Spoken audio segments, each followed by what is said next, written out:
अलैकुम वरहमतुल्लाहि वबरकातुहू। दोस्तों उम्मीद कयूं था अवां सब खैरियत सां हूंदो। अल्लाह ताला तव्हांखे सदाईं ख़ुश ऐं आबाद रखे।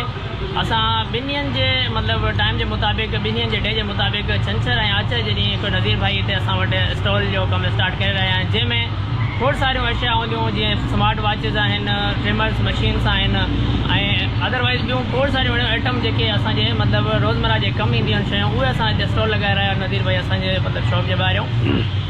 स्टॉल लगाने जो मकसद सिर्फ मतलब सामान के सेल करणो ना है।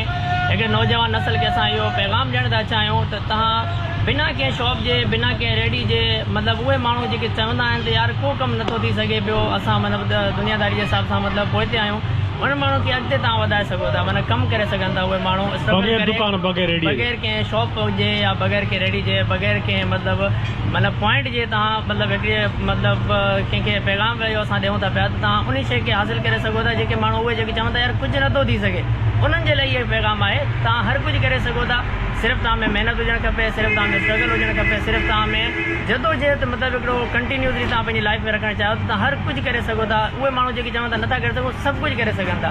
अलहमदुलिल्लाह असांजो इहो पैगाम आहे तव्हांजे लाइ, तव्हां मतिलबु पंहिंजी ज़िंदगी में उहा लाइफ जी महिनत कयो जेकी तव्हांखे अॻिते मुस्तक़बिल जे लाइ कमु ॾे। छो त जेको कारोबार हमेशह जेकी नौकिरी हूंदी आहे इहो असुलु नौकिरी जो सिर्फ़ु उहा घर पालींदी आहे, कारोबार हमेशह नस्ल पालींदो आहे। सो इन जे करे तव्हां महिनत कयो ऐं अॻिते वधो, ऐं असांजो पैगाम आहे तव्हांजे लाइ।